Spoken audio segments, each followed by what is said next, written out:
G'day, Rich Hungerford here from Bushwell, Australia once again. Listen, a lot of people have asked me to do a follow-up review of this little beastie called the Rhino tool. It's made by Hardcore Hardware Australia.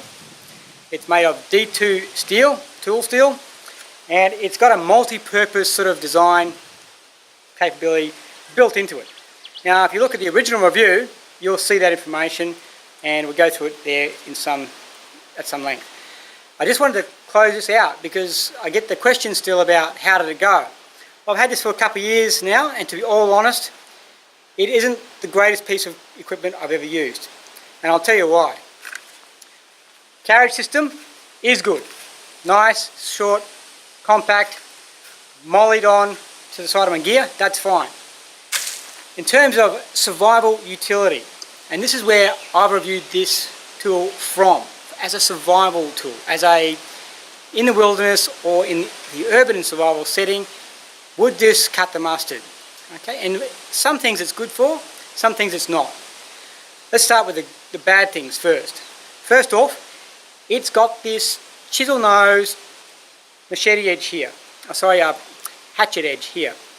Now, this thing is too short in terms of handle length actually to be able to develop sufficient kinetic energy transfer into whatever it's cutting to be effective. There's not enough head weight in the upper part of the system. Okay, and the cutting edge is only 1 inch, about 25 mil in length. Okay, so it just doesn't have enough penetration power to get through anything serious. Right, that's its downside. From a combative point of view, this thing is still effective at doing damage to a human being. That's one upside of that particular attribute of the design.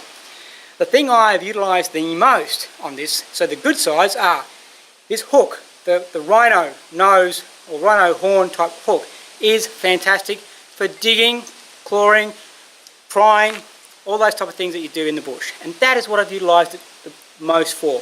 What I would have liked to be able to do is use more of the hatchet capability, so more of a traditional tomahawk type roll with a better design at the front end here. Okay, so it had a bit more weight, which I'm prepared to carry, that I could actually use it as a hatchet around the camp. So from a wilderness survival point of view, that bit sucks. This bit, fantastic. Okay. The other thing I use a lot in the field is the pry bar. Also good for digging, lifting logs, rocks. I've even used it on oysters to get oysters up. Really quite good. All right. The handle itself, if you're going to do a lot of work with this, you're going to need to wear gloves or modify the scales on this handle. Okay. The weight reducing gaps here they actually create blister points on your hands. That's one of the other sort of downsides, but that's a minor downside and easily overcome with gaffer tape, paracord, or anything else that you want to put on there. Okay. The thing that lets it down overall though is it just doesn't have the weight to get through stuff. Okay. If I'm getting into buildings and doors, great. This ratcheting across the top here works effectively to help pry things open. This is actually even good in those situations.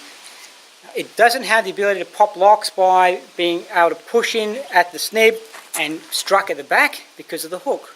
Okay, but the hook does a pretty good job of doing that anyway. And then you've got a standard pry bar. Okay, nail puller, standard pry bar. Pry bar is the main thing. The nail pullers are just a nice to have. Okay, in fact, if anything, it weakens the prying capability of that end. So being able to lift and pull, pop and pull, pop and open, great for the urban survivor. That's pretty good use of that kind of design. That's my take on this tool. Would I carry it? It's hard to justify carrying this over just a good knife, good hatchet, and maybe a digging stick. But these two attributes have made it incredibly useful out in the field. The times I've used it as a digging tool. So that's my thoughts. Take it with a critical mind, like everything you should take with a critical mind. It's one opinion amongst probably thousands, and I hope it's of use to you. If you're thinking of buying one, then there's some